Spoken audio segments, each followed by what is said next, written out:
The Committee on Government Operations will come to order, and without objection, the chair is authorized to declare a recess at any time. For the past few years, federal employees have had surveys that they've revealed government-wide decline in employee engagement and satisfaction. We get these results from the Federal Employee Viewpoint Survey. It's an OPM-administered survey that reaches out to more than 800,000 federal employees in 2014. And of that number, nearly 400,000, which is an incredible number, replied, and this data was sorted by OPM to provide numbers and kind of a useful metrics that we can look at in terms of employee satisfaction. 90% of the federal employees surveyed are willing to put in the extra effort necessary to get the job done, an incredible number, and that they consistently look for better ways to do the job. Yet employee perception of agency leadership continues to decline, with only 42% of workers expressing confidence in their superiors, and that's from cabinet secretaries all the way to mid-level managers. And only 50% of employees had positive things to say about the integrity of their leadership, including communication and the ability to motivate their workforce. This is a considerable decrease and should be a concern for agency leaders, and raises questions about the priorities in managing our nation's more than 2 million public servants. 7 in 10 workers said that their chance at a promotion is not based on merit, but on favoritism, something that is extremely troubling, I know, to me and the ranking member. Are agency leaders really doing enough is the question. You know, survey results from agencies that appear before us today suggest that not enough has been done. You know, specifically, DHS and the Chemical Safety Board are consistently below government-wide averages for employee engagement and satisfaction. The Department of Homeland Security, and Ms. Emerson, will be hearing from you. The Department of Homeland Security rests as the worst place to work among cabinet agencies and saw its score drop by nearly 3 points from 2013. DHS had ranked 19 of 19 in terms of cabinet agencies on factors such as effective leadership, fairness, empowerment, and skills to match the mission. Specifically, one that's near and dear to me, as I've mentioned to you previously, is the Secret Service employees ranked number 276 out of 315 among places to work. I continue to get emails from agents who are willing to give their life for the president, and yet they're afraid to engage with supervisors in terms of making decisions. So I say that we're having this hearing because this will not be the first of any hearing. This will be an ongoing, really the ranking member and I believe that focusing on the great workforce that we have is critical. We've agreed to go out and meet with the rank and file on a regular basis to hear from them. And so if the message is out there today, there is at least one Democrat and one Republican willing to look at what matters most to the hundreds of thousands of federal workforce employees that serve our public every day. From a National Archives standpoint, I want to just give a personal thank you for allowing me to come in and meet with some of the folks who are doing a job that really is part of history. As I went around to see the dedicated workers that are there, I got a real sense of their desire to serve, sometimes in a very hot warehouse, sometimes in a place that is not necessarily the most glamorous in terms of working for, but indeed they're part of history. And so I share that to say that I have great hope that today Mr. Connolly and I will be able to embark, and other members of this subcommittee will be able to embark on an effort that is not a hearing for TV or anything else, that it's a real hearing about a message that these surveys and their input matters, and we're going to put real pressure on those who don't perform. I would be remiss in not saying, even though my opening statement was negative about DHS, that the Secretary of DHS just came by and had a meeting with Mr. Conley and I, and has laid out a number of steps on where he is wanting to address this particular concern for employee morale. And so I thank all of the witnesses for being here today, and I look forward to a working relationship where we can work together to make sure that we have improved numbers, but more importantly, improved satisfaction among our federal workforce. And with that, I would recognize the ranking member, Mr. Conley from Virginia. Thank you, Mr. Chairman, and thank you for having this hearing. And I know your commitment is quite sincere. You want to collaborate to make things better, not just cavil. And I think that's a really important point to be emphasized, and you and I most certainly will collaborate in trying to accomplish that, because it's easy to complain or highlight problems. It's a lot more difficult to try to address them. As you said, Mr. Chairman, the Secretary of Homeland Security cared enough about this topic to come and see you and me prior to this hearing, and I would ask unanimous consent that the letter addressed to you and me, written by the Secretary, be entered into the record. Without objection, so ordered. I thank my friend. According to the annual Federal Employee Viewpoint Survey administered by the Office of Personnel Management and the Partnership for Public Service, employee morale and job satisfaction in the federal government have declined rather dramatically over the last several years. The partnership's Best Places to Work 2014 analysis concluded that the federal employee morale fell to its lowest point ever since the organization first started measuring it in 2003.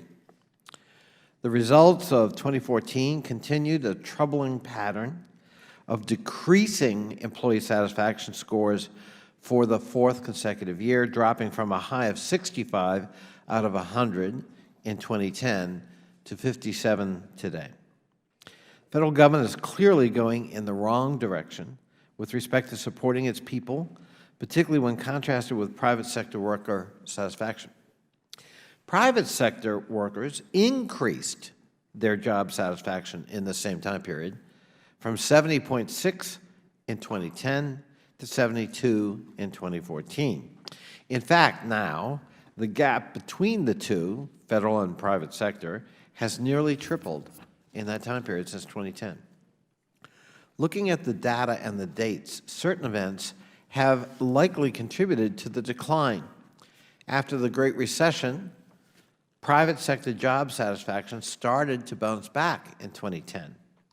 Conversely, since 2010, federal employees have endured a 3-year pay freeze, $140 billion in pay and benefit cuts, sequestration, budget cuts, hiring freezes, reductions in performance awards and training budgets, and a 16-day government shutdown, with also the threat of perhaps shutting down the Department of Homeland Security, averted at the 11th hour last month. It's not surprising that these events, along with political attacks disparaging the federal workforce by some elected officials, including in this body, have actually had a toll on federal morale. Imagine. The problem isn't just within federal agency management. Part of the problem is the political management problem right here in the halls of Congress. We have to take responsibility for the impacts we're having on your workforce. What's even more worrisome is that majorities in both the House and Senate recently passed budgets for fiscal year 2016 that would further slash agency spending below sequestration levels by $760 billion over 10 years. These measures call for additional federal workforce-related cuts, more than $280 billion over 10 years in the House proposal alone. I'm worried about the negative impact of low employee engagement and satisfaction in employment productivity, agency mission, retention of valuable employees, and recruitment of the next generation. We especially need to be mindful of the long-term negative effects on the service the federal government provides to the American people, because ultimately that's what we're going to be focused on.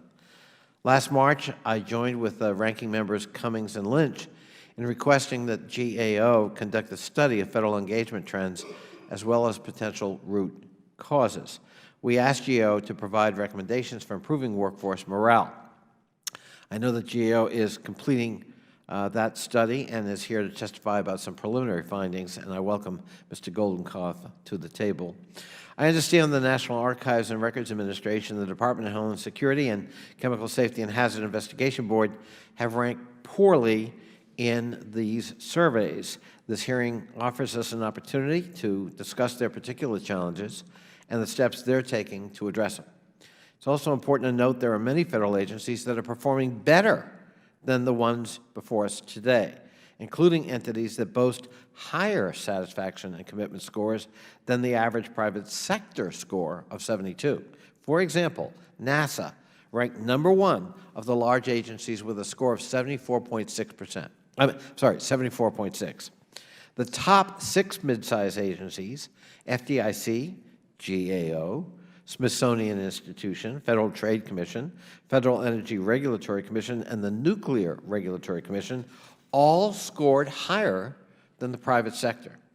I'm encouraged that despite the decline in the indices of employee engagement and work satisfaction, 2014 Federal Employment Viewpoint Survey data demonstrates that federal employees nonetheless have persevered through a lot of adversity and remain dedicated and overwhelmingly positive about their service to the country, which the chairman alluded to. 90% of our federal employees believe that the work they do is important. 96% of our federal employees are willing to put in the extra effort to get the job done. 90% are constantly looking for ways to do a better job. That gives us a lot to work with and renews my faith in who are these public servants. They are dedicated fellow Americans who want to make this a better country, and I really appreciate that sentiment being expressed by the chairman, who recognizes that in his own interactions with our public servants. So thank you, Mr. Chairman, for holding this hearing, and I certainly look forward to hearing the testimony and having a chance to have a dialogue with our witnesses. Thank you, Mr. Connolly, for those insightful remarks. I will hold open the record for 5 legislative days for any members who would like to submit a written statement.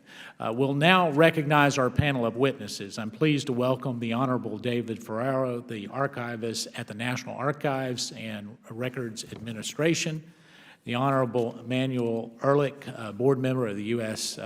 Chemical Safety Board, Ms. Catherine Emerson, Chief Human Capital Officer for the U.S. Department of Homeland Security, and Mr. Robert Goldenkoff, Director of Strategic Issues for the U.S. Government Accountability Office. Welcome to you all. Pursuant to committee rules, all witnesses will be sworn in before they testify. So I'd ask you if you would please rise and raise your right hands. Do you solemnly swear or affirm that your testimony that you're about to give will be the truth, the whole truth, and nothing but the truth? Let the record reflect that all witnesses have answered in the affirmative. Thank you, and please be seated. In order to allow some time for discussion and dialogue, I would ask that you would limit your oral testimony to 5 minutes, but your entire written statement will be made part of the record. And so, Mr. Ferraro, will come to you. You're now recognized for 5 minutes. Good morning. Chairman Meadows, Ranking Member Connolly, and distinguished members of the committee, thank you for inviting me here today to discuss the National Archives and Records Administration and our ranking in the Partnership for Public Services 2014 Best Places to Work in Federal Government. My written testimony contains details of the many actions underway to address employee engagement and morale issues at the National Archives.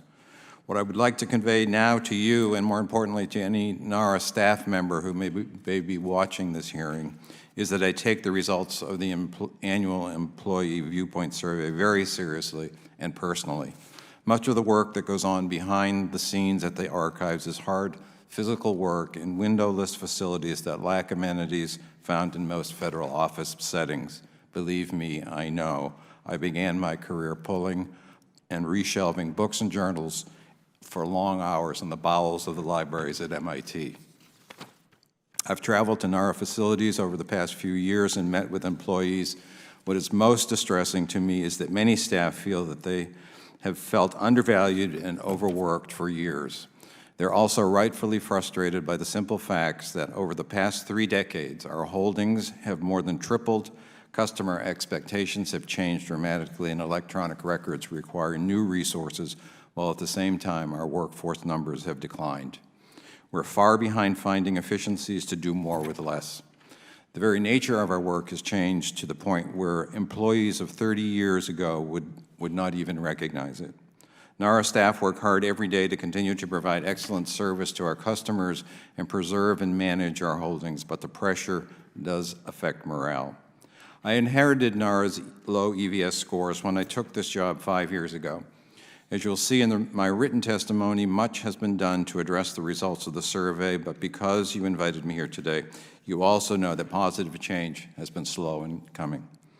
We've adopted some of the newest and most innovative practices for engaging the federal workforce, including the strategies in the recently released OMB memo on strengthening employee engagement and organizational performance, and the 6 best practice strategies recommended by the Partnership for Public Service.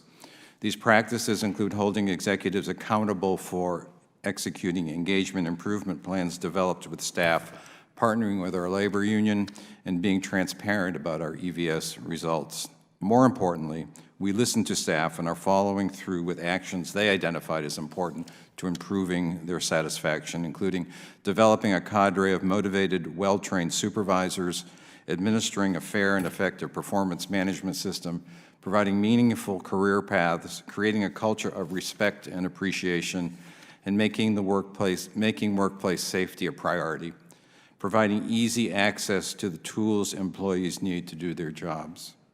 We've started to see the results of these efforts in our annual scores. In 2014, the majority of NARA employees responded positively to questions focused on the relationship with their supervisors, including trust, respect, and support. We've seen improvement in questions related to performance management and diversity and inclusion. Our employees have consistently demonstrated their commitment to NARA's mission and work, and this is reflected in the EVS survey. They've also responded positively to questions that measure their perceptions of teamwork and quality of work. These are strengths that NARA must nurture and grow in order to build greater trust in agency leadership and pride in being part of our agency as a whole.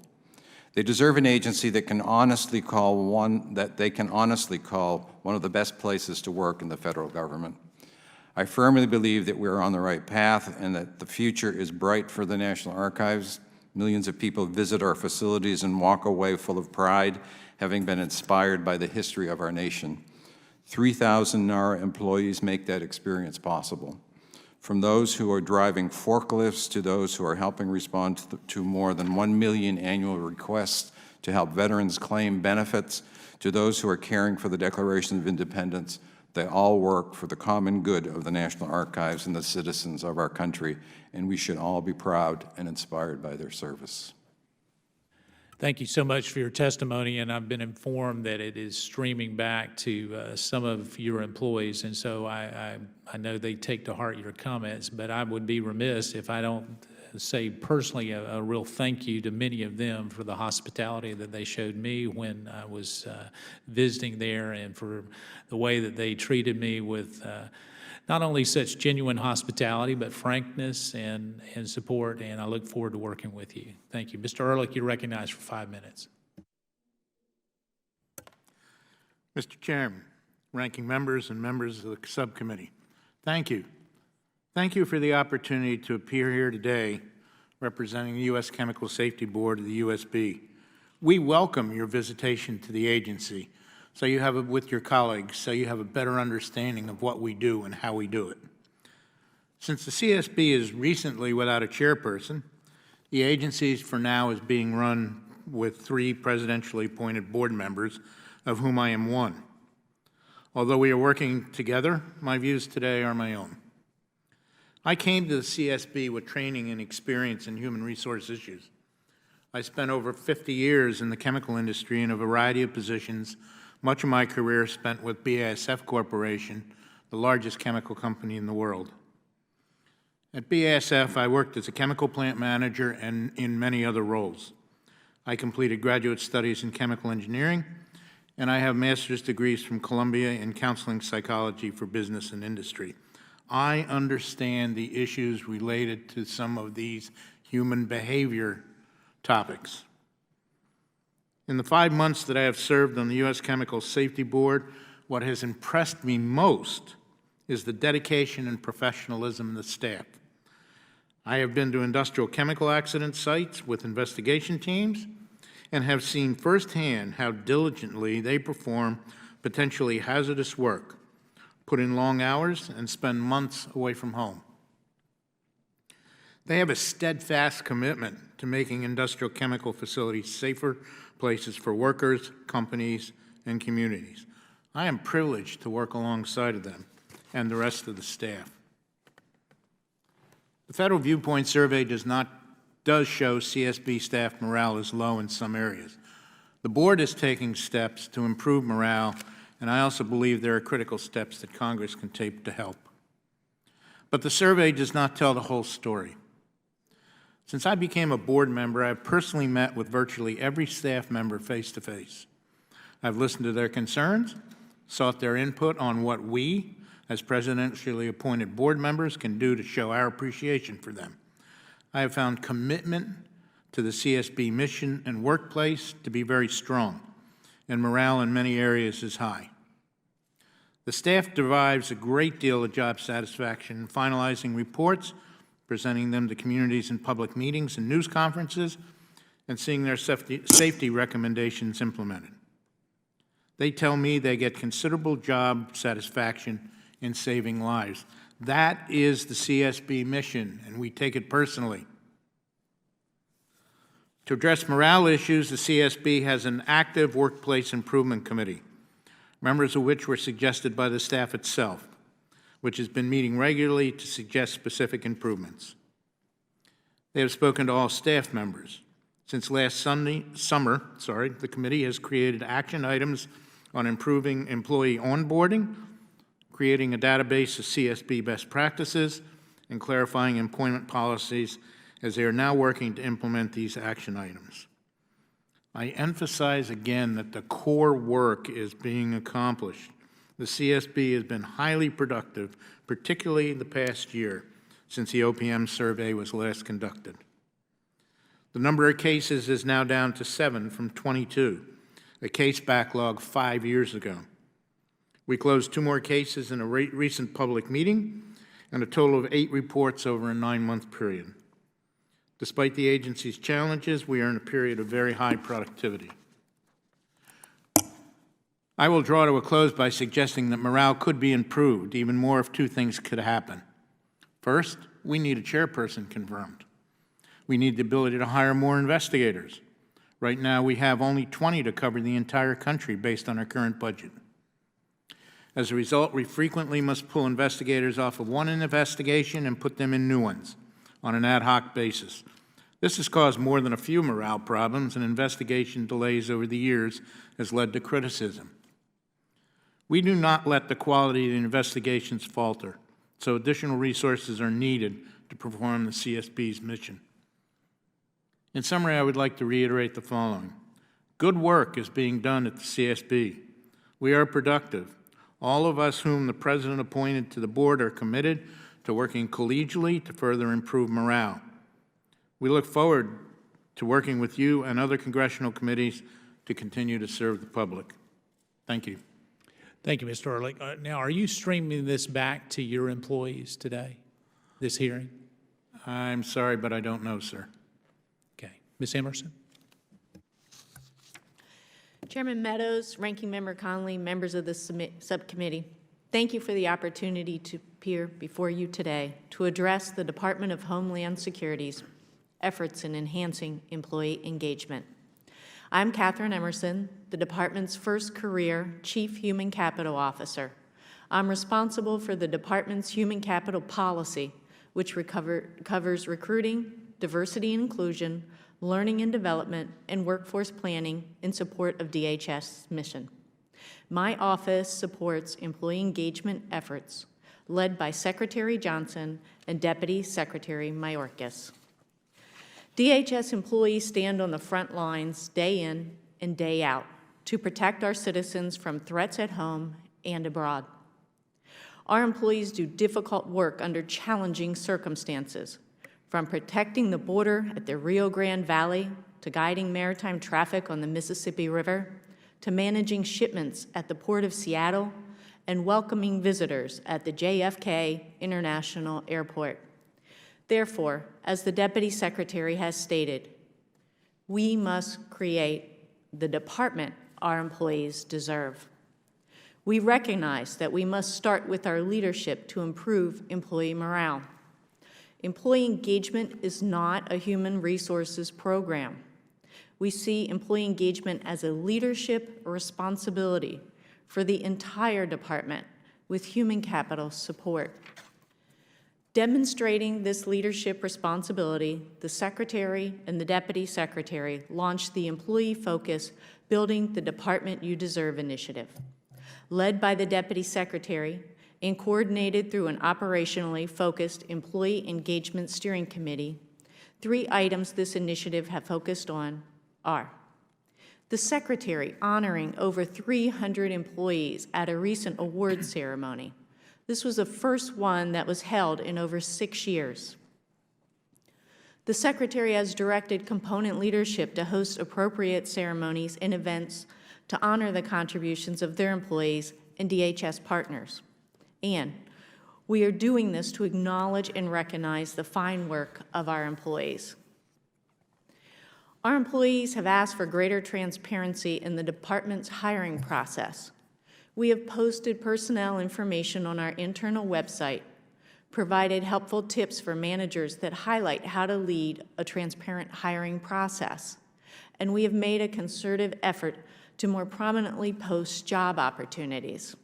Additionally, DHS is continuing to build a common leadership experience that begins at our onboarding and continues throughout our leaders' careers. We will continue to emphasize our key executive programs, including the DHS Senior Executive Service Candidate Development Program and the department's own Executive Capstone Program for new members of the Senior Executive Service. Moreover, the Secretary and the Deputy Secretary are committed to personally hearing from our employees. Both of our senior leaders hold regular meetings with rank-and-file employees, as well as with supervisors, managers, and executives when visiting field offices or in video conferences. In these meetings, they are listening to the concerns and suggestions of our employees across the country. Furthermore, the Deputy Secretary regularly engages with our union partners, hearing their feedback and concerns.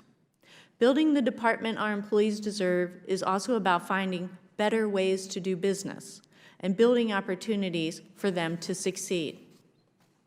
We thank Congress and this committee, particularly Chairman Chaffetz, for last year's passage of the Border Patrol Agent Pay Reform Act. This legislation is an excellent example of finding a better way to do business, as it replaces the administratively uncontrollable overtime model with a new and sound process for ensuring that our Border Patrol personnel are properly paid for their work. We are leaning forward to implement actions that we believe will make a lasting and valuable difference to our employees. In the words of Secretary Johnson, we must inject a new energy into DHS, and we are working diligently to do just that. Through our efforts, we hope to enhance the work experience and honor the contributions of our hardworking and dedicated workforce. Thank you again for supporting our employees who are protecting all of us each and every day. I look forward to your questions. Ms. Emerson, thank you for your testimony, and I will say thank you for the energy that I witnessed just in the meeting prior to this, and I look forward to working with you in the months and years to come. Mr. Goldenhoff, you're recognized for 5 minutes. Chairman Meadows, Ranking Member Connolly, and members of the subcommittee. Could you just check and see if that's on, because I don't. Sure. Thank you for the opportunity to be here today to discuss strengthening federal employee engagement. A growing body of research on both private and public sector organizations has concluded that employee engagement, which is defined as the heightened sense of purpose and commitment employees feel towards their employer and its mission, can generate such benefits as increased productivity, higher customer service, and less absenteeism. Simply put, engagement is not about happy employees. It's about effective, high-quality, and responsive government. However, as was noted here today, government-wide levels of employee engagement have declined 4 percentage points from 67% in 2011 to 63% in 2014, as measured by OPM's Federal Employee Viewpoint Survey, and a score OPM derives from the survey called the Employee Engagement Index, or EEI. Recognizing the connection between engagement levels and organizational performance, the administration has called on agencies to strengthen employee engagement. For example, agency leaders are to be held accountable for making employee engagement an integral part of their performance management systems. In addition, as part of their annual performance plans and appraisals, each member of the senior executive service will be responsible for improving employee engagement within their organization and for creating inclusive work environments. As requested, my remarks today will focus first on government-wide trends in employee engagement from 2006 through 2014. Second, various practices that can strengthen engagement. And third, certain limitations of the EEI that will be important for agency managers and leaders to consider as they use this metric to assess and improve engagement with their own organizations. Our work indicates that improving employee engagement, especially during challenging fiscal times, is a difficult but doable task. The key is to understand and act on the drivers of engagement, both government-wide and agency-specific, and weave those practices into the everyday fabric of agency culture. With respect to government-wide engagement trends, it's important to note that the majority of federal agencies actually defied the recent government-wide downward trend in engagement levels and sustained or increased their scores. As one example, from 2013 to 2014, 3 of 47 agencies saw an increase in their engagement scores, 31 held steady, and 13 declined. The decrease in government-wide engagement is a result of several large agencies such as DHS and DOD bringing down the overall average. Employee perceptions of leadership are also pulling down the government-wide average. Of the 3 components that comprise the engagement index, employees' perceptions of agency leaders, their perceptions of supervisors, and employees' intrinsic work experiences, agency leadership has consistently received the lowest score and at times was about 20 percentage points lower than the other 2 components.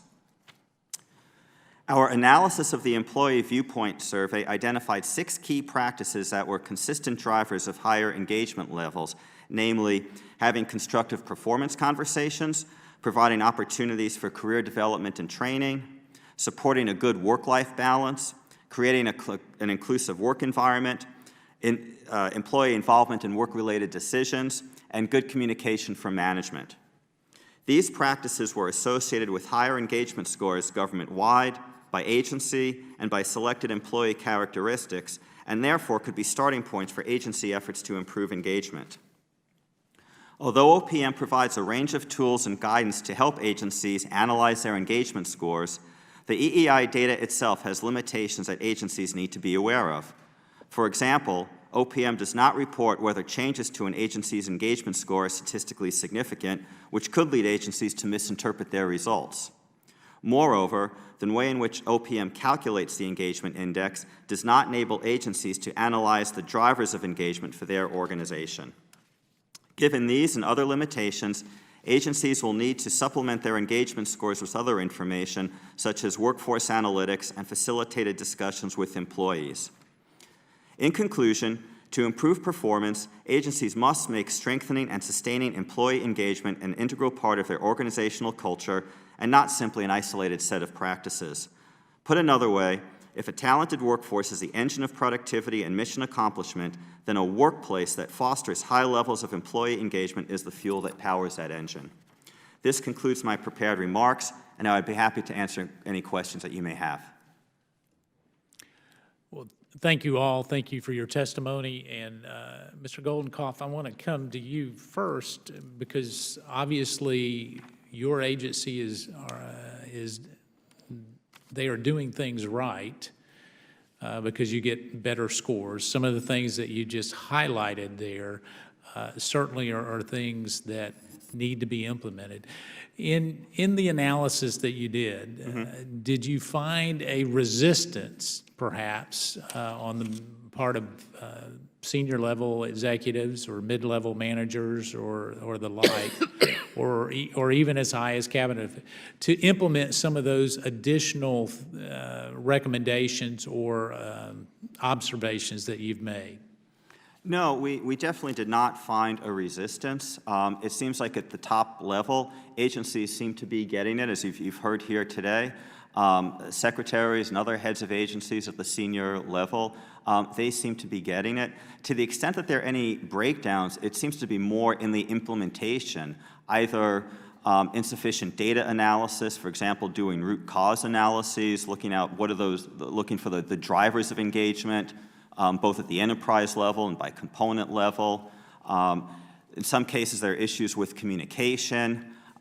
So it's not the case, if you look at it sort of as a maturity model, agencies are definitely recognize the need to take action, but it's more now in terms of where the focus should be is on better implementation of key steps. All right, so let me ask one other question before I go on to some of the other witnesses. How much of this is a legislative fix that is needed with regards to either the civil service, performance metrics or whatever? How much of that can we fix, and how much of that is where we have to put emphasis so the agencies can fix, in your opinion? Well, what's so important is I think there needs to be a partnership, and we've heard a lot of that today. It's really very encouraging. Clearly, Congress gets the message as well, and just being supportive of the federal workforce, but also holding them accountable for results is so important. In terms of legislative fixes, most of what needs to be done really starts with agencies and agency leaderships creating that culture of engagement. And then cascading that down and creating almost like micro levels of engagement. So it can be done. It starts at the top level at the C-suite and then filters all the way down to the cubicle. And then just focusing on these key ingredients and these key drivers of engagement. So in terms of a legislative fix, I don't think anything stands out. There are certainly things like the shutdown, things that may not have been helpful, but at the same time, my ranking member was just about to go crazy that softball was not hit out of the park. But go ahead. So the GAO is not completely inattentive. But the one thing is important to note, and this is what we bring out in our testimony, in the written statement, but also in the full report that will be coming out in a couple of months. During those difficult times, what was interesting was the number of agencies that actually improved their scores and went up. So, All right, so let me ask you, on the ones who improved their scores, what kind of affirmation did they get to continue that? Because, we all are in either reward or risk-averse society where, punishment we hate, rewards we like, but did any of that happen to any of those that improved scores, other than that they got a good score on a report that some would say most don't look at? Well, there is that, but a lot of people do read that, and of course it's in the Washington Post, and we have hearings on it, so these things do get a lot of publicity. I think that, really what drives so much of this is one, better agency performance. We are all public servants, and we really focus on agency mission, so to the extent that better engagement and higher morale leads to better accomplishments at the agency level and then at the subcomponent, that's a big driver. And then also holding individual leaders from the executives all the way down to those frontline supervisors. Everybody is responsible for improving engagement. All right, thank you so much. Mr. Ferreira, I want to come to you.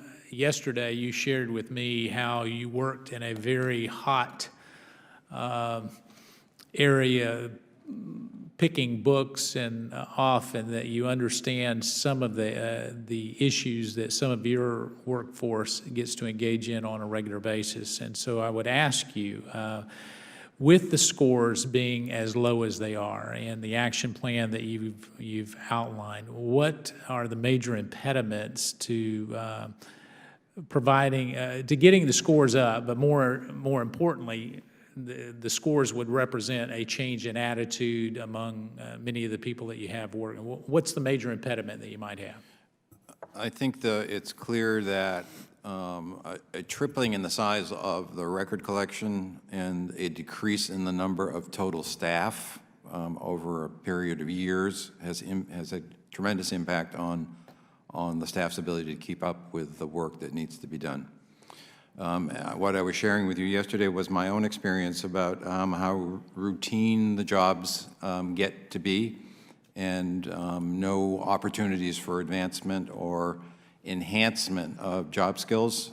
So we have an initiative underway that's addressing career paths so that folks have an opportunity to join the National Archives and see a career path that gives them a certain set of skills and opportunities for advancement. As I said, it's very personal to me because this is the situation that I had when I first started my job in this profession. So can we get from each one of you that are on this list kind of a benchmark of where you would like to be 6 months from now and a year from now? I mean, are each one of you willing to at least give me a goal that you're looking to get in terms of increasing these numbers? I'll start with you. Well, we've laid out, I'm encouraged because the staff at large has taken this seriously, and they've taken ownership of the issue. So we have employee engagement teams working across the National Archives to identify what, in the local area, what are the most important issues that are, and they're basing this on the scores. What can we do locally to address these issues? A national level team works with those individual teams to look at patterns across the agency. Yeah, I guess what I'm asking for is in order for me to properly evaluate it and for the ranking member to properly evaluate it, we at least needed a goal that the three of you were looking at. I mean, and that may be a modest goal and saying we're looking at increasing the score and making it here or here. And is that something that you're willing to get with your senior staff and provide to the committee in terms of some clear objectives and where you want to be? Then we've got a matrix to at least measure again, so we're not here, next year saying, well, we didn't make much progress, and all of you are saying, oh, we did make progress. I need something quantifiable, I guess is what I'm saying. I would like to be able to come back to you and brag about the fact that we've improved scores in at least 3 different areas that the staff has identified as problem areas. All right, well, let me put it a different way for all 3 of you. Here's what I'm asking you to provide to this committee is a score, a quantitative number in terms of where we are today and where you would like to be a year from now. And then you've already outlined some of the action plans that you're doing, obviously, to get there. But I want to make sure that we can measure against that and say, okay, well, gosh, these things worked. These things obviously didn't move the needle at all, so let's scrap them and go on to something else. Would all 3 of you be willing to work on that? Happy to provide that for you. Sure. All right, I've gone way over my time, so I'm going to recognize the ranking member, Mr. Conley. No problem. Thank you, Mr. Chairman. Mr. Ferraro, how many employees have you got? Just under 3,000. 3,000. And would it be fair to say you're kind of focused around the organizing principle of a core mission that's Yes. fairly clear? Employees understand what their mission is. And they love it. And they love it. Ms. Emerson, how many employees have you got? DHS is the 3rd largest federal agency. We have over 225,000 employees at DHS, so we're very large. And how many agencies, sub-agencies were amalgamated to create the Department of Homeland Security? Approximately 22 agencies. 22 agencies. And so would it be fair to say, unlike, say, Mr. Ferraro, although you've got an overarching mission, the security of the homeland, once you get below that amalgam of 22 agencies, you got lots of different missions. We have lots of different missions underneath that. Of course, we have our main mission No, that is we got that. protecting the homeland. Yeah, no, we got that. But when we look at Secret Service, it's got a specific focus. Coast Guard has a very different focus. Border Patrol has a different, and would it be fair to say that it's a little misleading to even give a grade to the Department of Homeland Security as a whole, because actually when you look at your constituent parts, there's enormous variety in the scores of morale and employee satisfaction. Is that correct? That's correct. So, for example, Coast Guard has a very high score. Is that correct? That's correct. And perhaps Secret Service at the moment has a fairly low score relative to that. They've been dropping in their Yeah, score. they've been dropping. So I think that's really important that in the case of the archives, we've got a focused agency, clear core mission, and the employees love that mission and are imbued with it. And it's a fairly focused kind of set of activities we got to concentrate on because the numbers are manageable and small and all that relative to you. Department of Homeland Security is, a huge enterprise. And it's really misleading in some ways to give you one score because implicitly it suggests a homogeneity that in fact is not correct, not accurate. Mr. Goldenkoff, I assume as GAO is looking at this process, it's taking cognizance of that difference. Yes, I mean, with DHS in particular, I mean, they're, merged all these agencies, merging these very, very different cultures, different missions, and it just takes time, and DHS is still working through that process. Yeah. And I don't want to overstate it, and the chairman was kind enough to note that I was a little agitated as you were answering his question, because I do think that Congress has to take responsibility for some of this. We're not bystanders or observers.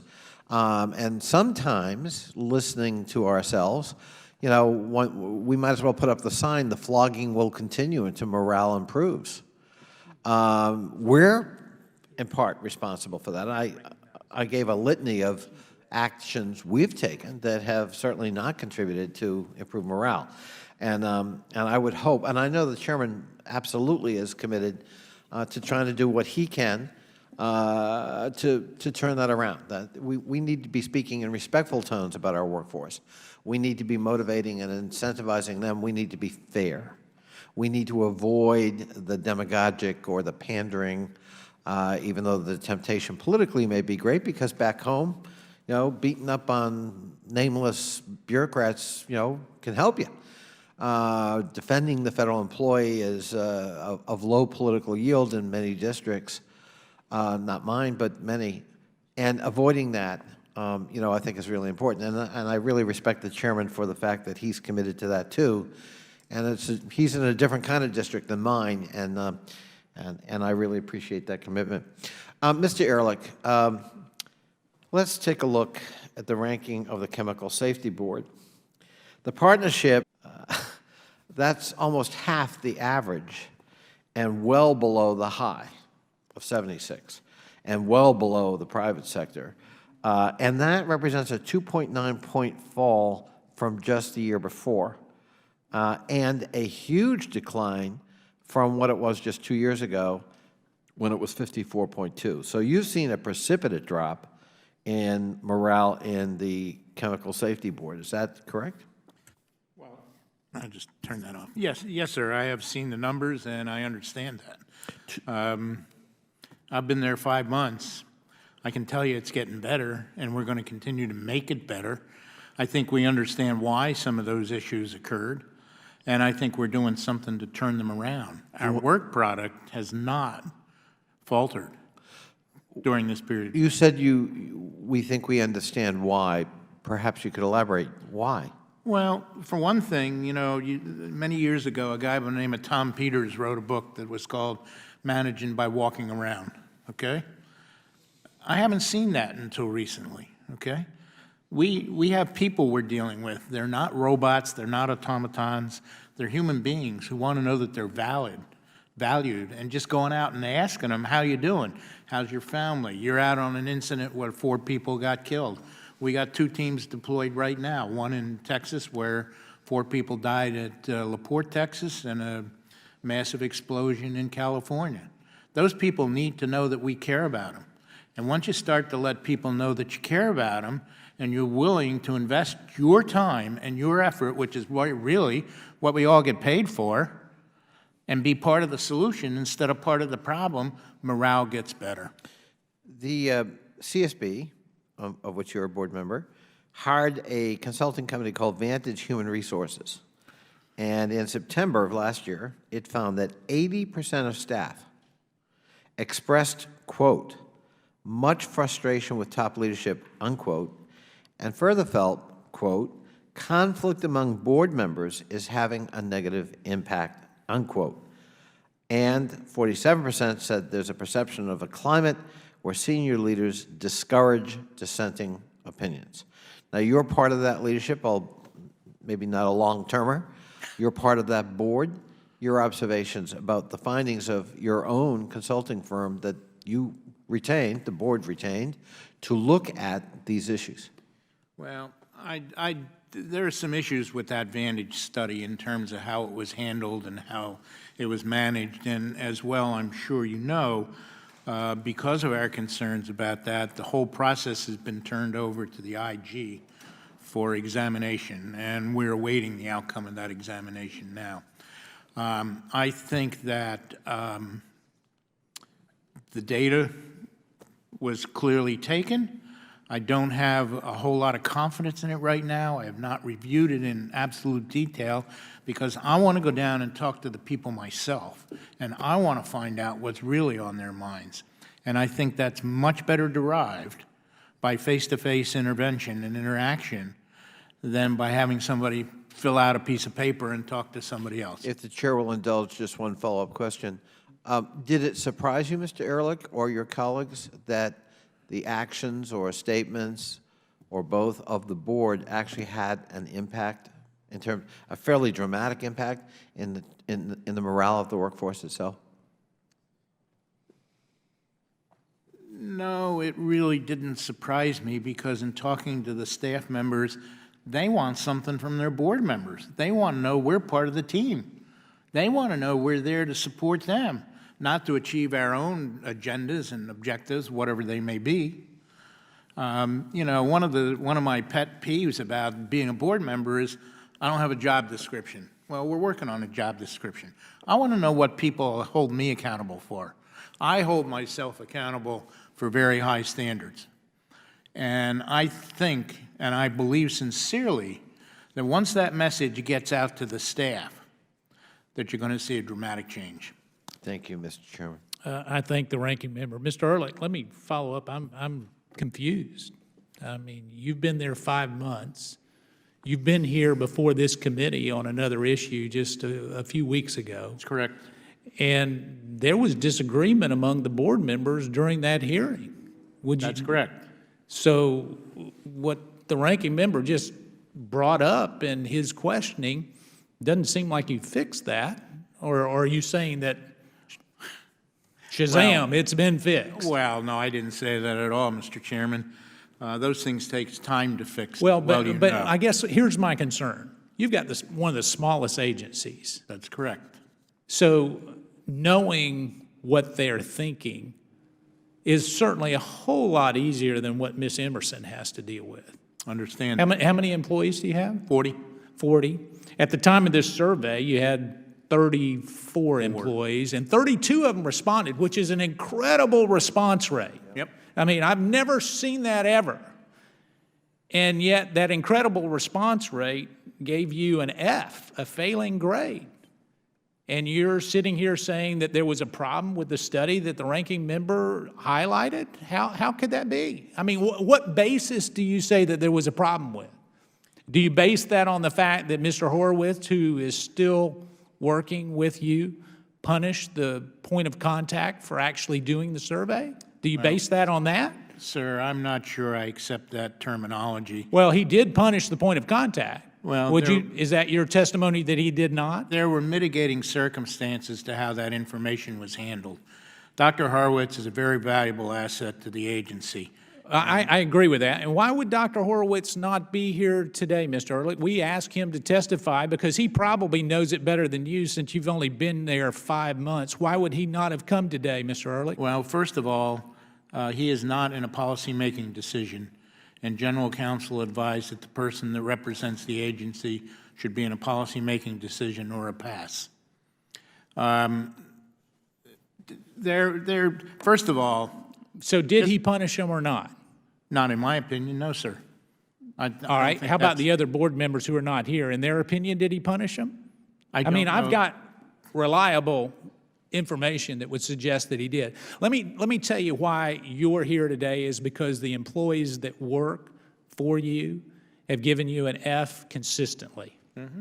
And the other thing is what we are not going to put up with is a whole lot of, it isn't as bad as it seems. On your particular agency is troubling in that we get the best analysis. You know, I think the ranking member said it was 80% of the people didn't have confidence in the leadership. You know, 80% of 40 people, or 34, depending on which you want to look at, is a significant number, and that's very troubling to me because it should be very easy to address their concerns. Wouldn't you agree with that, Mr. Ehrlich? I would. And All right, so how are you specifically, other than walking around, of which I used to be a consultant, I taught on that particular book, and so, but other than just walking around, specifically, how are you addressing these concerns? We have a work improvement committee in place where we've detailed 6 major topics that we're working on. We're going to put metrics in place relative to them. They're not totally unlike what other witnesses here have talked about in terms of onboarding and statistics and the like. Those things take time, and they are getting better, all right? Okay, you just talked about matrix, and I'm going to come to the delegate from D.C., and she's been gracious to not complain, but let me, under what matrix are you saying that they've gotten better? Because I don't see any. I mean, you just talked about matrix, that the GAO, you're going to implement some of those. Under what matrix are they getting better? The fact that we're continually finishing reports, the fact that we've got our backlog down. Backlog and reports is not employee satisfaction, guy. I'm just telling you. I'm sorry, sir, but I believe when people take pride in turning out reports and turning out videos as they do, but that's not a matrix, is employee satisfaction. Mr. Ehrlich, let me just tell you, I was in the private sector for a long time. I did consulting. I did this kind of work on employee satisfaction. And so, you know, I've run into managers like you who said everything's fine. The matrix you have can't be accurate. I've run into it a number of times. And let me just tell you, I'm asking you specifically, what matrix are you referring to that they've gotten better? Not stories, not anecdotal references. What matrices? Well, Are there any? Yes or no? Are there any matrix? Yes or no? Yes. What are they? I just told you what they were, sir. That's not a matrix, sir. Okay? So what matrix? I believe that when you go out and you ask people questions about how they feel about their workplace, how they feel about senior management, what is it they want, that to me can be resolved and reduced to writing and put into some kind of matrix. All right, we'll have a second round of questions. We'll come back and address that. I appreciate the patience of the gentlewoman from the District of Columbia, and I'll recognize her for a round of questions, Ms. Norton. Thank you, Mr. Chairman. You can always count on me to be patient. Mr. Chairman, actually, I very much appreciate this hearing. Just to put in hearing, to put in context my appreciation for the hearing.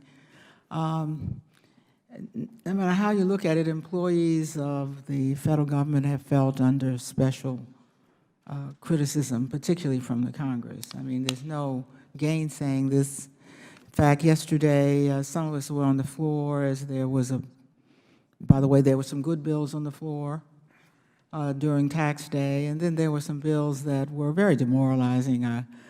I went to the floor to speak on one on tax filings where the federal government workers have the best tax filings in the country and should. They're being paid by the federal government. But they took a lashing, even though they are in place, absolutely in place. Very good and effective ways to deal with those tiny numbers who have not fully paid their federal taxes. So to be lashed when you are the best, I don't know what you have to do. And we are seeing a generation which may be the golden generation of federal employees, these employees who came in after JFK, these people who were the best and the brightest who decided to give it all to the federal government when they could have been everywhere. And if you want to see just how good they are, there are annual prizes. And these people have invented things that if they'd invented them in the private sector, they would be millionaires by now, discovered all kinds of health benefits. It's quite amazing. I go to this ceremony every year. I am particularly interested in the Department of Homeland Security, Ms. Emerson, because the last agency in the country, perhaps, we need to have rated last, is this high security agency, which in this very room we created in order to secure the homeland. Now, some of the reasons are quite obvious. I mean, we just finished having a late budget fight when everybody else in the federal government was funded except your security agency. Imagine how that would make you feel if you worked for one of those agencies and over nothing. Had to give up in the end, so why do such a fight? I don't even want to go into the sequestration and to not having, and to the continued cuts in pay. So I think everybody ought to understand that there's a wonder that there's anything approaching good morale. But when you look at the Department of Homeland Security, which ranks near the bottom, and is so important to every American, how would you explain, Ms. Emerson, its low ranking? Thank you, and thank you for mentioning those challenges that DHS employees have had, as well as the rest of the federal employee workforce.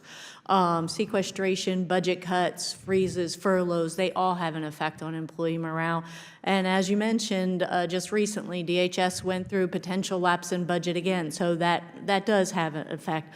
But what I'd like to bring forward is that we have top leadership support through our Secretary and Deputy Secretary. In fact, before we even started this hearing, Secretary Johnson was here giving his support, showing how important employee morale is to him. He has And I might note that I appreciate, and I'm very sorry, I had a breakfast of my own. I could not go to this meeting that he has come forward personally to try to explain what he's doing. But I was concerned that the senior leadership of all places is where you've seen so much turnover at the Department of Homeland Security. Why is that? In fact, our attrition rate is better than the rest of the government in terms of senior leadership and in the rest of the federal workforce, and that's been confirmed by OPM as well as our own internal folks. Secretary Johnson has characterized it as a leadership vacuum of alarming proportions. Well, he has been very busy filling senior leadership vacancies. In fact, he's filled 16 of them. We have 3 more left, but he's done a very good job, and he's worked. You do have some acting officials in a fair number of your top jobs. Is that because of difficulty in getting people to come to the agency because of the difficulties it's preceded, or is there some, it's gotten, or is there some other reason? Well, Secretary Johnson has worked very hard to get those positions filled. From day one, he came in promising that he was going to fill those top leadership positions. We do have 3 acting positions now that he's still working. He's working hard every day to get those positions filled, and anything that you all can do to help him out on that, we would appreciate. Because I think that when you have someone in an acting position at a very high leadership role, that does tend to. Well, I can't help but notice that the one agency within the Department of Homeland Security that stands out is the United States Coast Guard. And it is the one agency that already has its new headquarters. You are building a new headquarters here in the District of Columbia. The Congress has slowed you up, and as a result, has cost the taxpayers billions more, because the only agency to be completely built is the Homeland Security, is the United States Coast Guard, and yet it has strong scores among the best places. Do you think that has something to do with the fact that at least they have a decent place to work? I think it very well could, and when Secretary Johnson was here this morning, he was talking about the headquarters building we call the NAC, Nebraska Avenue Complex, and invite all of you to come see that. No, I'm talking about the Coast Guard building. Oh, the Coast Guard building is the new building, and yes, it's very nice. And that could have an effect on their morale. They're together, and it is a state-of-the-art building, and we appreciate that building. Thank you, Mr. Chairman. Thank you so much. The chair recognizes the gentleman from Colorado, Mr. Buck. Thank you, Mr. Chair. Mr. Ferraro, could you tell me what is the mission statement for your agency? To collect, protect, and encourage the use of the records of the U.S. government. Okay. And Mr. Ehrlich? Our mission is to respond to major chemical incidents and supply that information to the American public to make the chemical industry a safer place to work. Okay. And if I looked it up, that would be the mission statement that you have on your website that your employees get? It's a little more involved than that, but I think everybody works towards that mission, yes. Okay. And Ms. Emerson? At Department of Homeland Security, we have a very important mission, and that's to protect the homeland. Okay. And that's the mission statement that's written? Yes, sir. And is one of those areas, I take it, immigration? Yes, sir. And do you think that the immigration policies of the administration that have encouraged thousands, hundreds of thousands of people to cross the border illegally, does that have an effect on morale at your agency? I know that our secretary and deputy secretary have met with employees and their union representative to discuss that issue. Is that a yes or a no? I'm unsure. When you look at the FEV scores, it's hard to tell what affects the scores, and oftentimes you have to do a deeper dive. So that would be hard for me to speculate on. But I know it is something that our secretary and deputy secretary work with the union partners and employees on. So I just want to make sure I understand. It's hard for you to speculate about the fact that the immigration service is trying to regulate immigration in this country, and it has gotten to the point where it's completely unregulated, and it's hard for you to speculate whether that is causing a morale issue? Yeah, I'm not sure, and I'm not an expert on immigration, but I do know that it is an issue that our secretary and deputy secretary work with our employees on. Do you think we have an immigration problem in this country with the number of illegal immigrants that have come into this country? Sir, I'm not an immigration expert, and I really don't feel I should give an opinion on that. Do you read the newspapers Yes, sir. and watch TV? No, not much. Not much. There's a lot of sporting events on in my house. We have 2 teenage boys. That's a good thing. So in your daily experience, you haven't noticed whether we have an immigration challenge in this country? I know that Department of Homeland Security is abiding by the law, rule, and regulations, and our federal employees do that as well. And the fact that I have worked with a number of immigration agents, and they feel like they are a racehorse that is being kept in the stable. They never get out to the gate to be able to run. And that is the morale issue that I hear from the people that are on the ground in my prior life in law enforcement. And I think if people have a mission and a mission statement, and they are frustrated, they're obviously attracted to the agency because they wanted to work on that mission, and if they're frustrated in that sense, it seems to me that would be part of the morale problem. Any opinion on that? It certainly could be. As federal employees, we have different policies and laws that we have to follow, and sometimes they come with different administrations, but that's our job, is to follow the laws, rules, and regulations that are in place at the time. And in some cases, not follow the law. Not that you're breaking the law, but not enforcing the law because a president has issued executive orders and other direction and used the terms prosecutorial misconduct or has decided in other ways that he is going to frustrate the mission statement of an agency. No further questions. I thank the gentleman. The chair recognizes the gentlewoman from New York, Ms. Maloney, for 5 minutes. Okay, first of all, I want to thank the chairman and the ranking member for holding this hearing. I think it's very important because we have the finest workforce in the world. Our federal government is superb, and that morale is low is very, very troubling to me from the reports that the chairman was able to review personally on it. I have worked on the city and state level in New York in the bureaucracy, and everyone I worked with were very dedicated, very hardworking as our federal employees. And I was amazed when I came to the federal government to see how very professional this government is in their work. There's always room for improvement, but it's extremely professional. And I believe some of the problems is that people attack federal employees all the time. And it seems like every time we need to find some money, we take it out of federal employees. And instead of leading the country with work-family balance, which the president has spoken about, and which one of your reports showed from GAO that work-family balance is a very important part, you are dragging behind the private sector tremendously.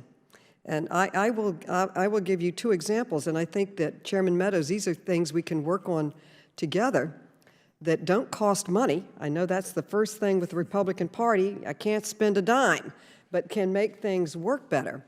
And I'll give you 2 bills that the president actually, and I was very thrilled that he mentioned them in his State of the Union address. One is paid leave for the birth of a child. I've had this bill in for a number of years. It passed the House once, never passed the Senate. The president has endorsed it.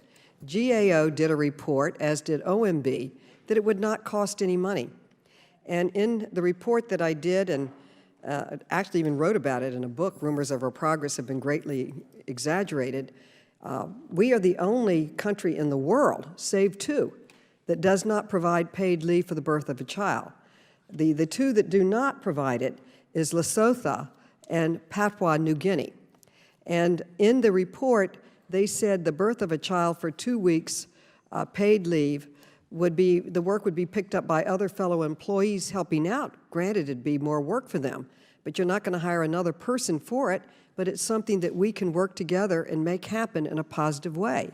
I will tell you, I have had federal employees call me on, is this bill passing? I want to time the birth of my child around the passage of it, because in our family, I cannot afford to lose work weeks and pay for the birth of a child. I think that's a concrete step that we can take to show federal employees we value their work. All Fortune 500s, most companies have this, but the federal government does not. Another, and I want Trey Gowdy to hear this, because he's from a conservative state and I'm from a liberal one. If we ever teamed up, we might be able to get some of these things done. That bill should pass. ISA said he's for it. Let's take a look at it. Let's see if we can pass that bill. Secondly is work-family balance. And as a mother who raised 2 children, I can't tell you how distressing it is if you have a doctor's appointment or your child's home sick and you have to be at the office. Now, what the work-family balance bill does, which was supported by Labor, and it was authored by myself and former Senator Kennedy, and based on policies that were put in place in England, it merely allows an employee to go to their HR advisor, human resources advisor, and ask about work-family balance items. And with the guarantee that you will not be fired for asking about it. And many people are very terrified of being fired. They need their jobs. I've been in the same position in my own life. And I can tell you, when I had a child, I went to my HR and asked about family leave, and they said, there is no leave policy. Women just leave. When are you leaving? I said, I have no intention to leave. I'm coming back. But I was terrified that I would be fired because I was going to become a mother.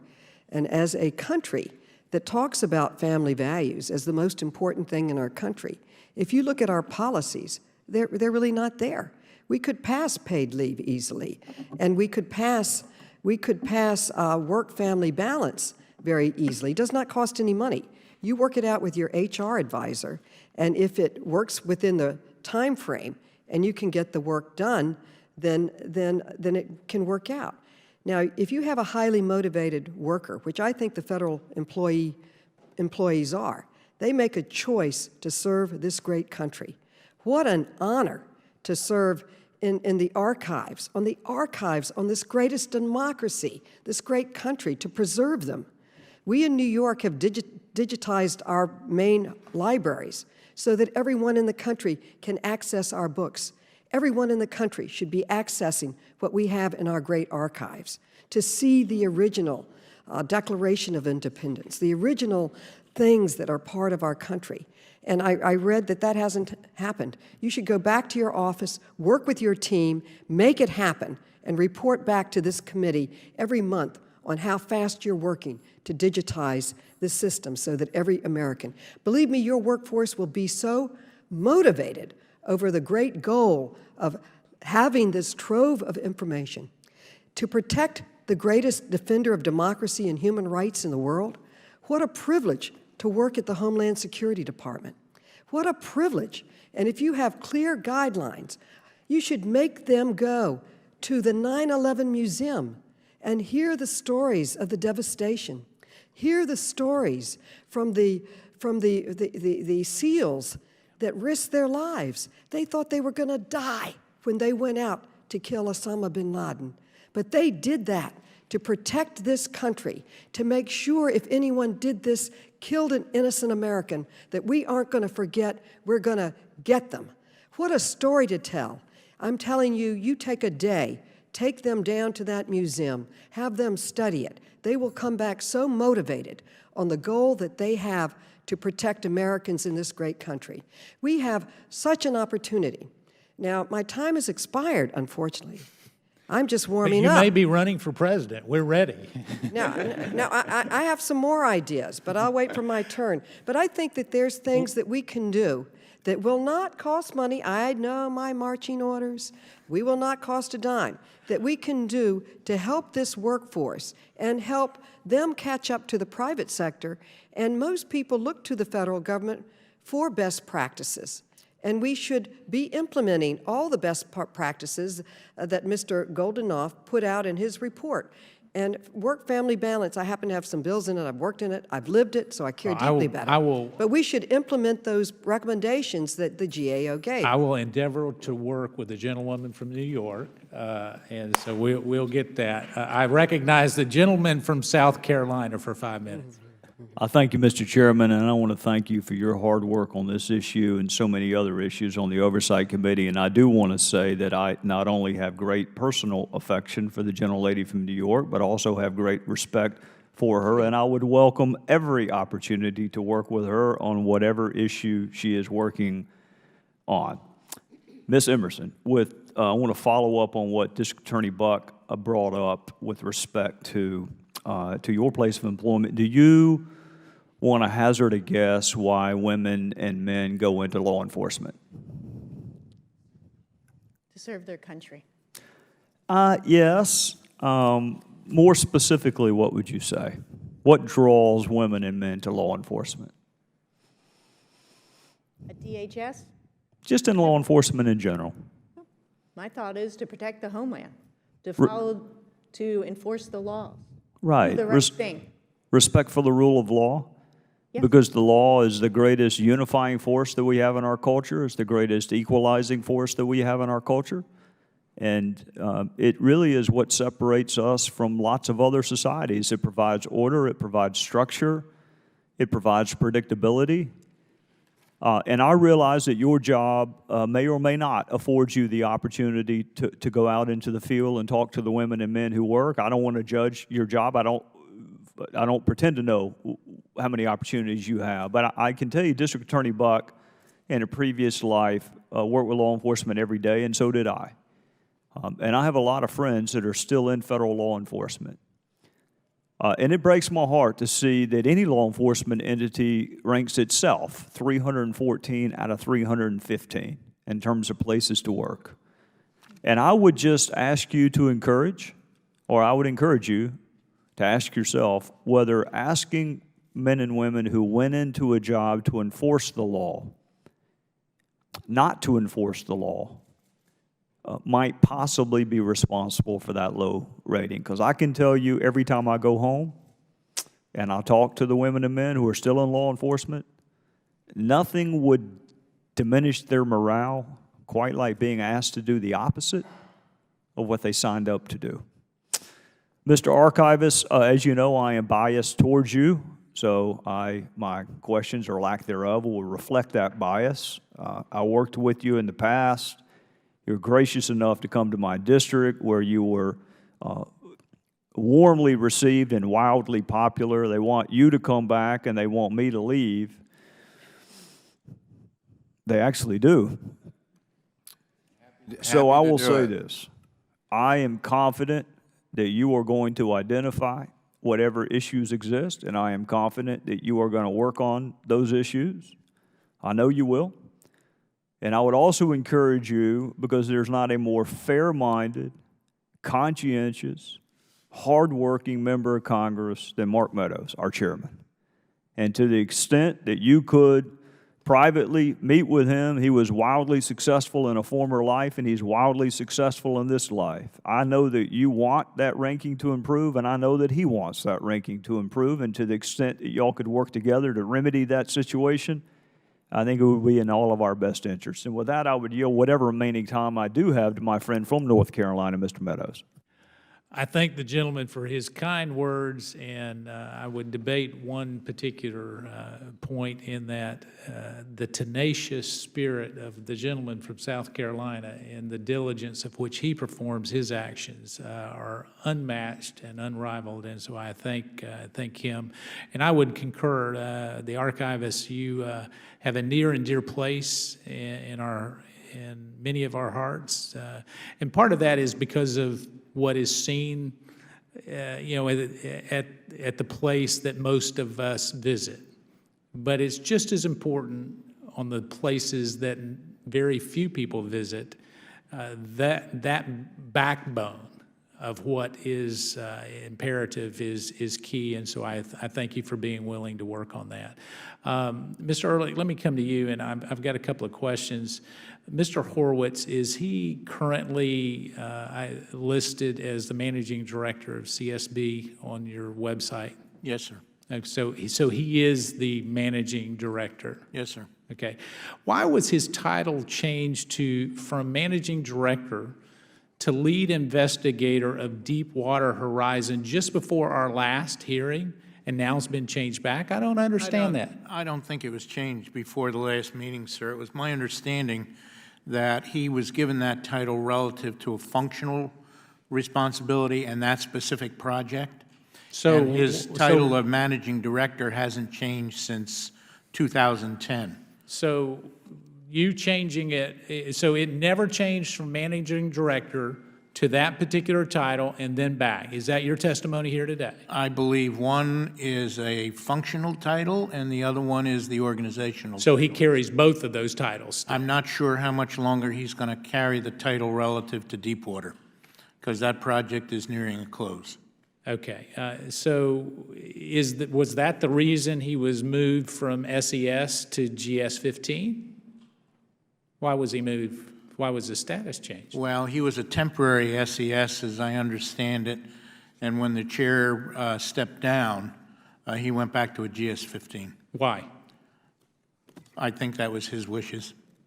Oh, but I'm not so totally we're sure. letting him decide what he gets to do? I didn't say What that, about the sir. other 40 employees? Do we let them do that too? Well, I think with the SES issue, it's a very special issue, and So you're telling me an SES can say, I want to be a GS-15 tomorrow, and that's, the board just says that's fine? I think what happened was when, and I don't know all the government issues related to SESs, but I think when the chair stepped down, I don't believe that applied to him anymore. All right, so what is the status of the search for a new managing director? Dr. Horowitz is the managing director. All right, so he's going to be it from here on out. To the best of my knowledge, yes, sir. And so as a managing director, would he not have understanding of the employee morale issues? I think he does have an understanding of So why employee would he not morale. be here today then? If he has an understanding, wouldn't he be in a better position than you, Mr. Ehrlich, that you've been a board member for 5 months? Wouldn't he know better than you would know? We've talked about the issues. I think I can express the issues, and as I indicated, I am in a policy-making position. So what policies do you believe that are necessary in order to improve performance? Well, we've looked at this work improvement thing, and we've got 6 particular items that we're putting policies and procedures in place for. When did you start And- working on those policies and procedures? And we're going to develop metrics against them to satisfy your initial request of an hour ago. Right, so when did you start working on that? You say you've been working on that, so when did you start Well, working on that? I've been working on it with the committee, and they've been working on it for about a year now, as I understand it. So who specifically has been working on it? One of our... Who heads it up?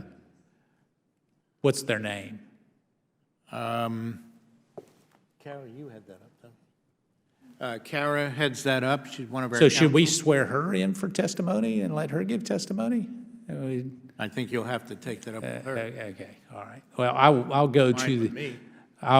It is fine with you? Okay, well, good. We may come back there. I'll go to the gentlewoman from the Virgin Islands, Ms. Plaskett, for 5 minutes. Yes, good morning, and thank you, Mr. Chairman. You know, I'm interested in the impact that these reports have and show, well, rather what they show about the low morale among employees. And specifically, low morale to me is an outcome of leadership and an outcome of mechanisms that have been put in place for employees to feel that the workplace is a great place to work. Mr. Ehrlich, I wanted to ask you about employees repeatedly expressing concern that the leaders aren't responsible stewards of their positions and that they don't listen to employees' concerns. That's something that's been in the report. How do you think employees can expect to best fulfill their work requirements when they don't feel that their leaders are not steering them in the right direction or don't understand the jobs that they themselves have? Well, I think that attitude has to be changed, and it is changing. We've obviously lost a chair. That takes its share of trauma on the organization. We've made it known that we're going to change issues, and those attitudes have to be changed, and they will change over time, but they're not going to change overnight. So do you think that just changing, putting another individual in place does that, or what mechanisms and what programs have been done? It's not a matter of putting one more person in place. It's a matter of changing the culture. And what specifically have you done to do that? Well, first of all, we recognize and let our folks know that we appreciate, we value, and we understand the risks to which they put themselves every time they go out on an incident. We care about them, we care about their families, we care about their family values. That is very important. But how is that different than, I'm sure you expressed that to them in prior years as well. I can't imagine that you wouldn't have done that.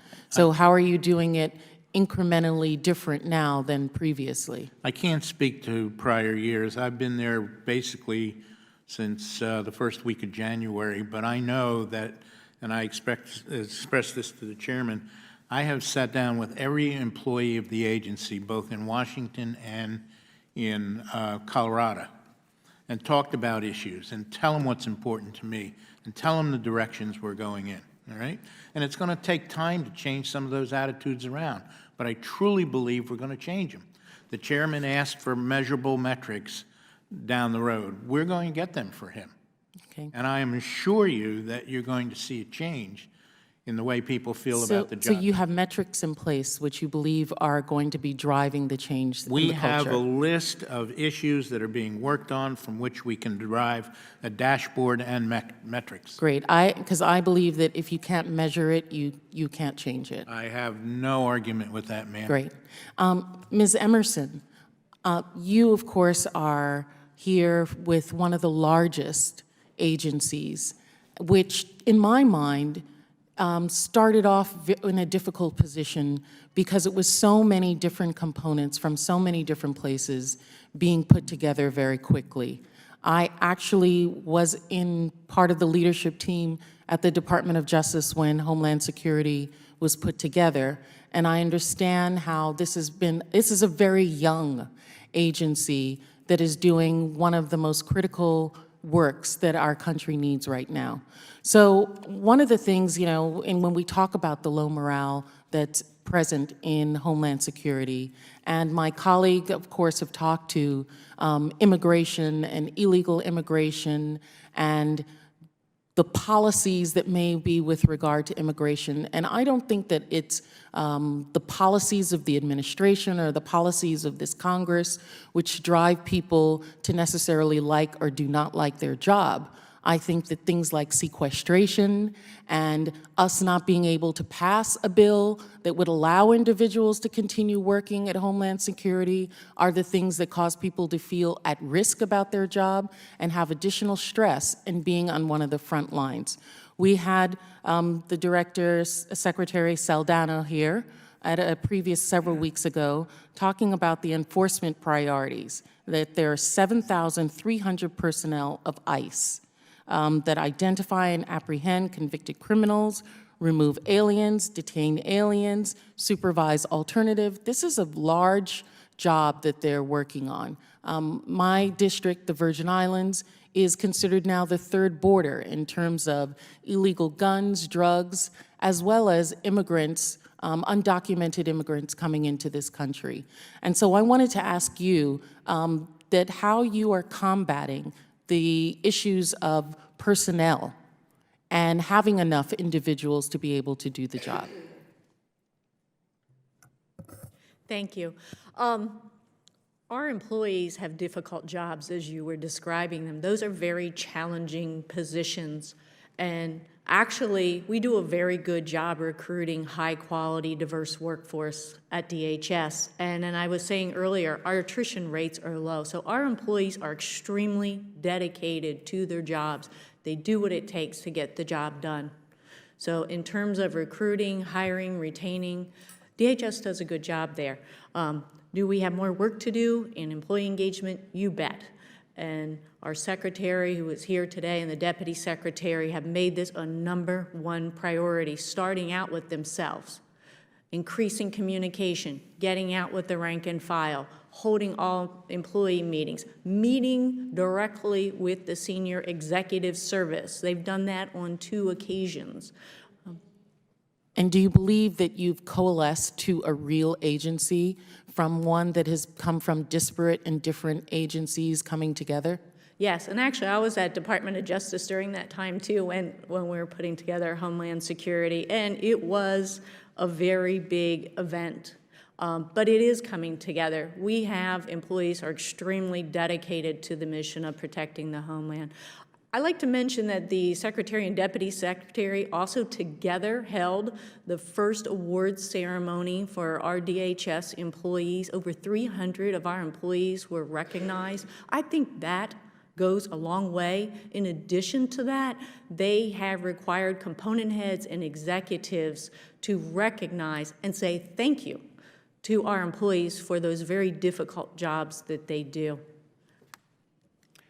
I thank the gentlewoman. The chair recognizes the gentleman from Wisconsin, Mr. Grothman. Couple of questions here, Mr. Ferraro. About how many employees do you have at the National Archives? Just under 3,000 Wow. in 44 facilities, 46 facilities across the country. Okay, do you ever keep track, like, compared to other agencies, how many employees, I guess, leave prematurely, turnover, not normal retirement age? Our attrition rate is comparable to other federal agencies, except in the area of student employees, where we have been in the past heavily reliant on student help, and that turns over faster than regular employees. Yeah, among regular employees, like out of every, 100, how many leave every year, do you know? Between 7 and 8%. Okay. You ever do follow-up and find out why they're leaving? We do exit interviews, yes. Very often, it's better opportunities.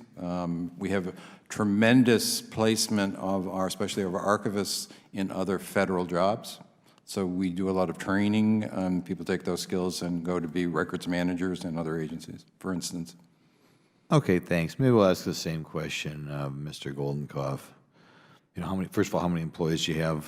About 3,000, about a dozen different installations across the country. Same thing. And we'll give you the same question. What's your turnover turnover by, not retiring, but non-retirement age? Resignations. Offhand, I don't know. I do know that it's very low, and those people that do leave, it's typically, though, for more personal reasons. It's not dissatisfaction with the agency. It's more because the spouse got a job in a different location, or they just decided to change careers. Okay, so neither of you feel that there's a crisis. If your employees are unhappy, it's not so unhappy that they're leaving. That's correct. It's not forcing them to leave. We really go to great lengths to keep our employees happy and motivated.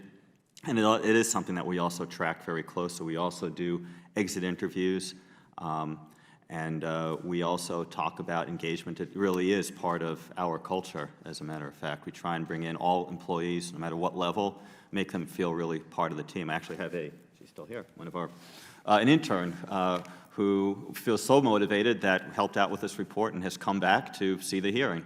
I see she's got a nice smile on her face, so she certainly looks satisfied. There she is. Very good. And Mr. Ferraro was shaking his head. I unfairly asked two people a question simultaneously. He was shaking his head. But now I'll yield the rest of my time to the Congressman Meadows.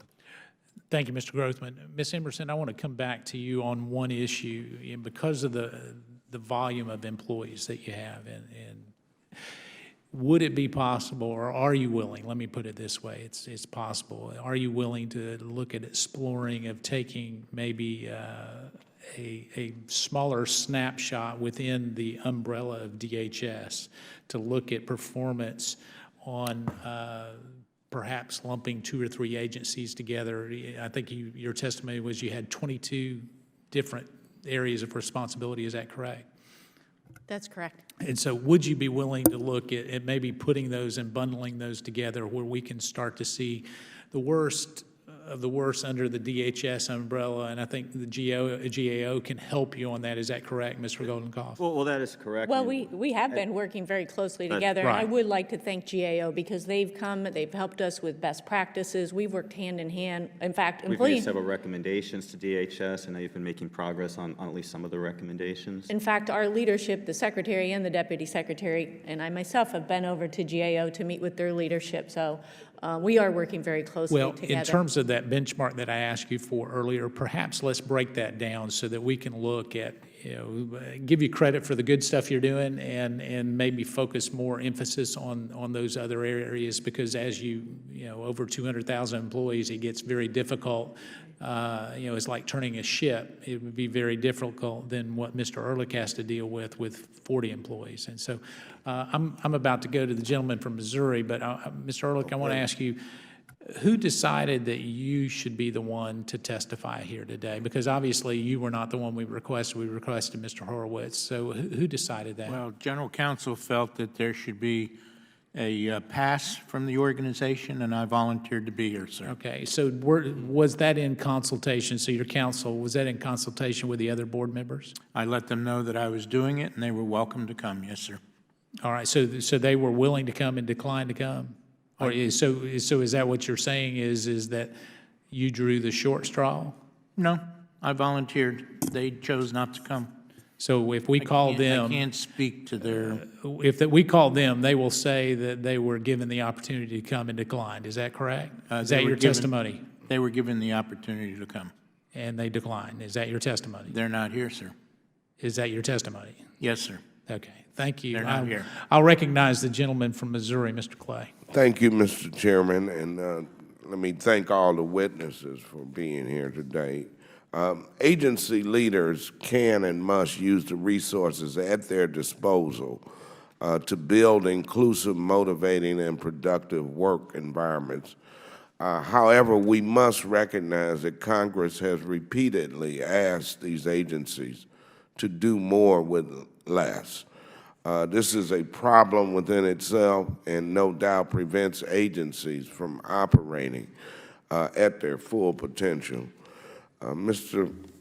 Ferriero, according to a recent NARA staffing report, NARA's Federal Record Center holdings have grown from 14.4 million cubic federal feet of records in 1985 to 29.5 million cubic feet in 2013.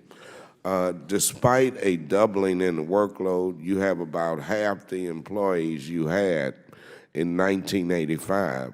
Has NARA received sufficient funding to keep pace with the rapidly increasing volume of documents under its management? The ability for us to do more with less has reached we're at the point where we can't do more with less. We have not the appropriate level of staffing to do the job that we need to do. And how has that affected employee morale? It certainly contributes to.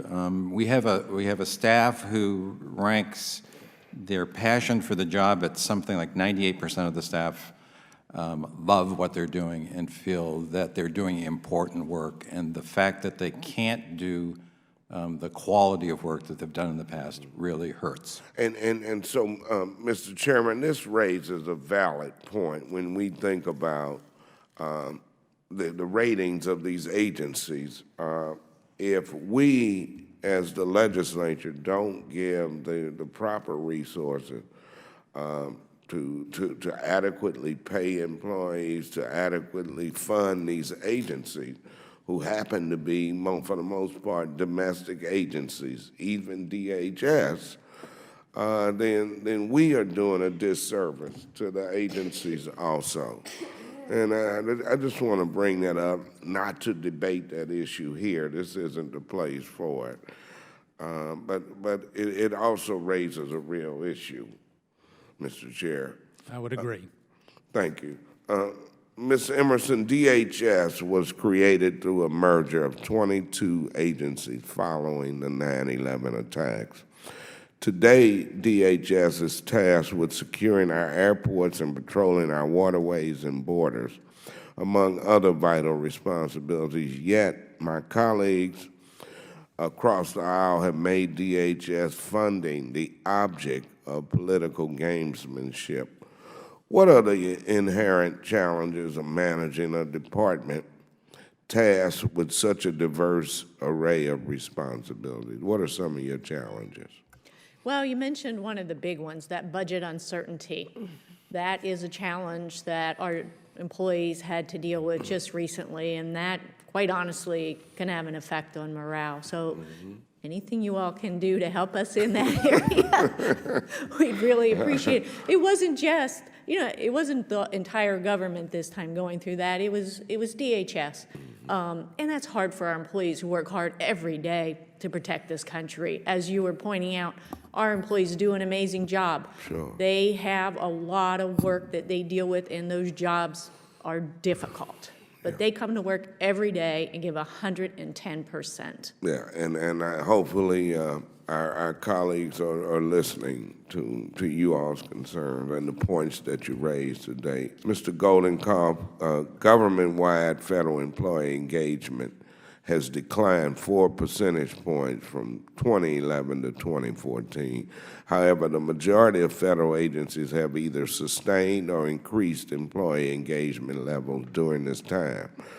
NASA, FedEx, the Surface Transportation Board and U.S. Trade and Development Agency all topped the 2014 PPS Best Places to Work rankings. Additionally, the Department of Education's engagement levels increased in an estimated 56%. Based on your research, what are these agencies doing right? Well, we found several commonalities. One starts with leadership. That's critical. But in terms of some specific drivers, we found things like having constructive performance conversations with your staff. That was very important.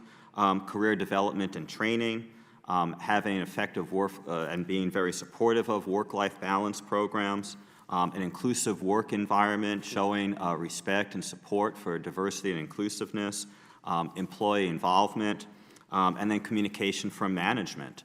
And I just would like to kind of link this to something that Ms. Maloney said a little while back, is that so many of these drivers of engagement, they don't cost anything, or they cost so little. It's being supportive, it's listening to your people, valuing what they have to say.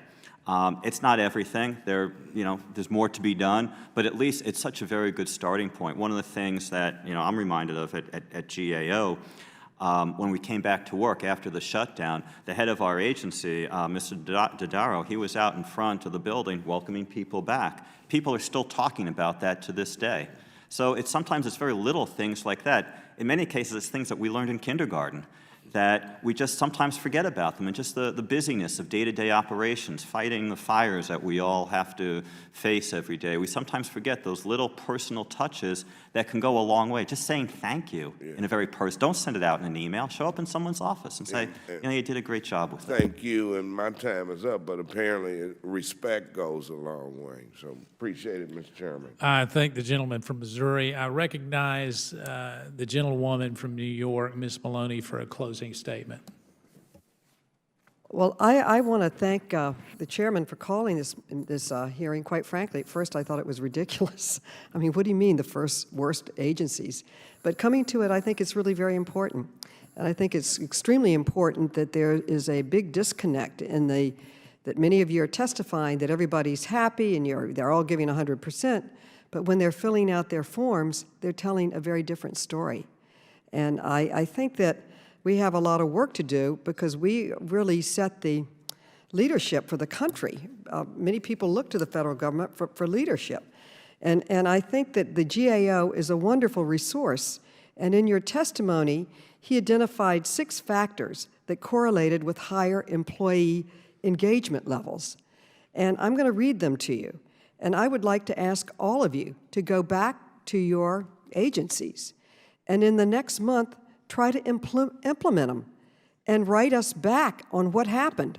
Or maybe the chairman will call you back in a month or two on that you took these 5-6 recommendations and put them to work. I would add a 7th one, and that would be to look to promote from within so that people know they have a career path, that they have a future at these wonderful agencies, that they're going to have be looked at on their merits, and if they understand their material and produce a good work product, that they have a shot of heading this agency.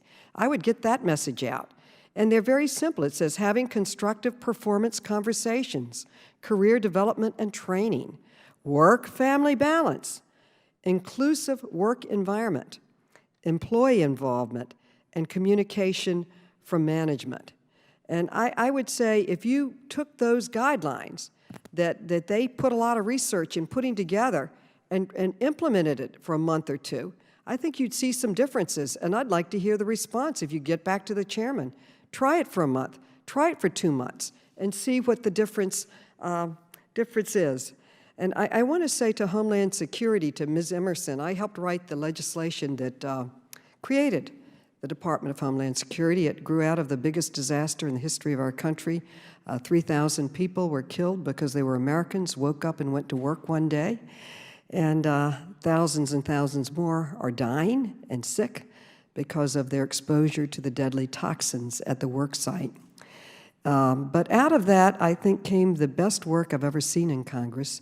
A commission was set up that was Republican and Democrat, headed by 2 outstanding people, former Governor Kane from New Jersey, a former member of Congress, Hamilton, and they made an agreement that would not do anything unless they involved their counterpart. They issued a report called the 9/11 Commission Report that sold more copies than Harry Potter, literally, sold more copies than Harry Potter. Most read document in the history of our country. I nominated them for the National Book Award. They didn't win, they should have, though. And it gave an outline of what was wrong. And the first outline was we were way behind in our intelligence and homeland security. We had 22 different agencies, and we took that recommendation and created the Department of Homeland Security. You're the most important department in our entire government. If we can't protect our president, our workers, our people, then we can't do anything. Your department's the most important department in the entire government.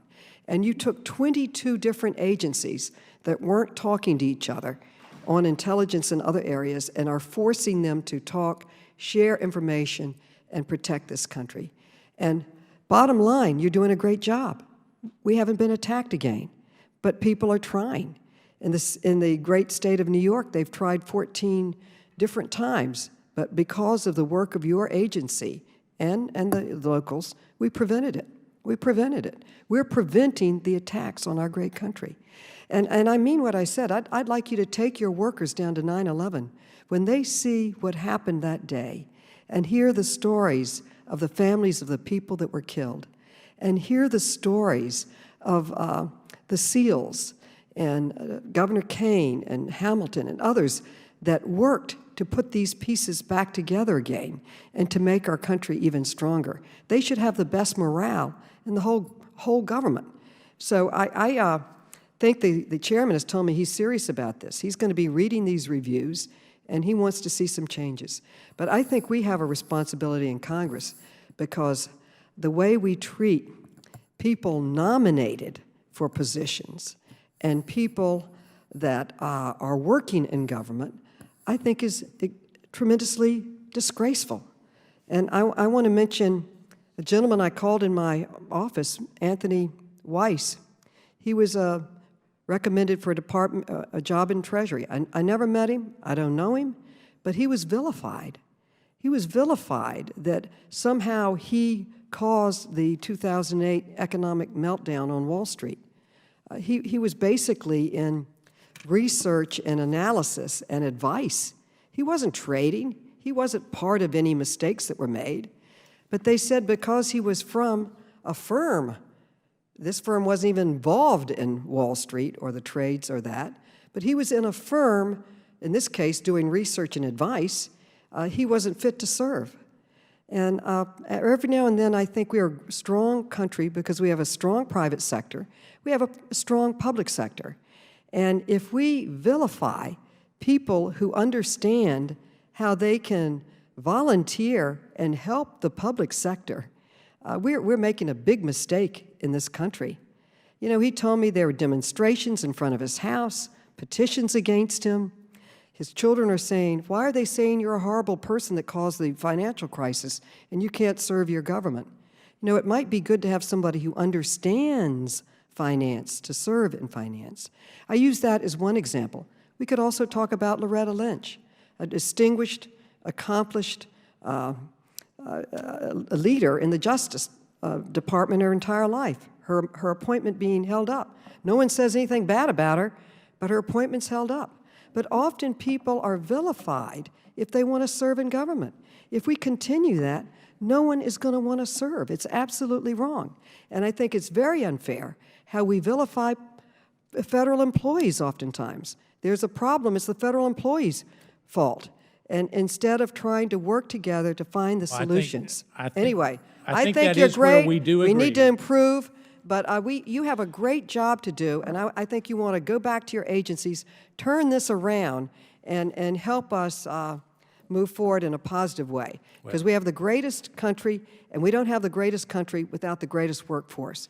And you're part of it. And I think part of the problem is, Mr. Chairman, quite frankly, is that we in Congress and the public and other people vilify public servants, Well, and they don't today- deserve it. Today is the start of trying to get at the root of that problem, Ms. Maloney, and that's why I felt like it was important that we held this hearing. I will say to each one of you, I'm a tenacious and unforgetting individual. I make notes and I remember things. Well, I read my notes, I don't remember, and I can forget the trash if my wife asks me to take it out. So, but I will say this, that I do want you to report back. I do want to see progress. I do want us to not make this a hearing that goes away. Each and every year we'll have this. I'm hopeful that the three of you won't be on this list next year, and it'll be somebody else that we bring in. But in the meantime, we will be checking with you. We'll be asking, the committee will be asking you for additional information to provide. I thank each of you for your testimony, but I would be remiss in not thanking the committee staff on both sides, but the committee staff that works so incredibly hard. You know, this goes off like clockwork, not because of my preparation, but because of theirs. And so I want to thank them. And for those that are streaming and that are watching here today, thank you for your service. Thank you truly for being willing to be public servants. And if there is no further business without objection, the subcommittee stands adjourned.